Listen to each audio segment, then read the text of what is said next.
Cette femme, pleine de colère, verse délibérément du sable dans l'assiette de ce petit garçon et l'ordonne de le manger. Le petit, surpris et effrayé, lui répond timidement « Je ne peux pas manger ça », mais la femme, d'une voix glaciale, réplique avec dureté « Qui es-tu pour me dire non ? C'est toi qui décides dans cette maison ou bien c'est moi. Tu vas manger, je te le promets. » Elle prend alors la cuillère, mélange encore plus soigneusement le sable avec la nourriture, puis force le garçon « Mange ça, tout de suite ». Le petit secoue la tête avec insistance « Non, je ne peux pas manger du sable ». La femme, hors d'elle, s'écrie « Donc tu oses me répondre ainsi ? Si je te gifle, tu t'en souviendras toute ta vie. » Ce qu'elle ignore, c'est que derrière se tient son mari, silencieux, observant toute la scène depuis un moment déjà.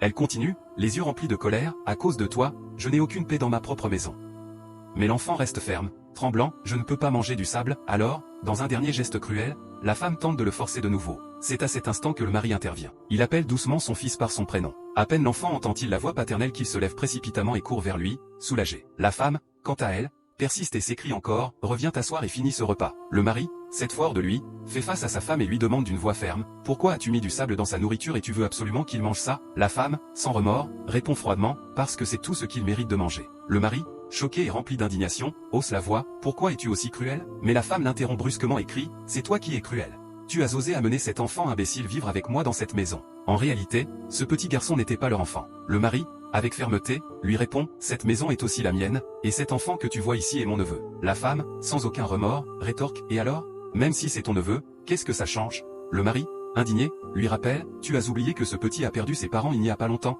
Je suis le seul à prendre soin de lui, et toi, tu oses le traiter ainsi ?» La femme, les yeux remplis de colère, s'écrie « On t'a dit que c'est moi qui ai tué ses parents. Tu crois être le seul dans cette famille capable de s'occuper de lui ?» Le mari, d'une voix lourde, réplique « Tu sais très bien que je suis le mieux placé pour élever cet enfant, et malgré ça, tu l'humilies et tu l'opprimes. Imagine que c'était ton propre enfant, aurais-tu fait la même chose ?» Mais la femme, implacable, l'interrompt « Mon enfant ne pourra jamais être aussi stupide que lui. » Le mari, hors de lui, élève la voix et lance « Peut-être que c'est justement à cause de tes sales habitudes que tu n'as toujours pas eu d'enfant depuis que je t'ai épousé. » La femme crie encore plus fort « C'est faux. Si ce garçon souffre, c'est à cause de sa malchance, son esprit ne correspond pas au mien. » Et elle ajoute, dans une menace glaçante, « Demande-lui de quitter cette maison, sinon je jure que c'est moi-même qui mettrai fin à sa vie. » Le mari, les yeux remplis de colère, réplique sèchement, « Si tu oses faire du mal à ce petit, je te promets que tu passeras le reste de ta vie derrière les barreaux. » Sur ces mots, il prend son neveu par la main et quitte la maison. Mais la femme, depuis l'entrée, hurle encore, « Si tu ramènes ce garçon ici, prépare-toi à la guerre. » Puis elle claque violemment la porte et rentre dans la maison, toujours consumée par la rage. Que auriez-vous fait, vous, en tant qu'homme, dans une telle situation? Dites-le en commentaire, et n'oubliez pas de préciser depuis quel pays vous nous suivez.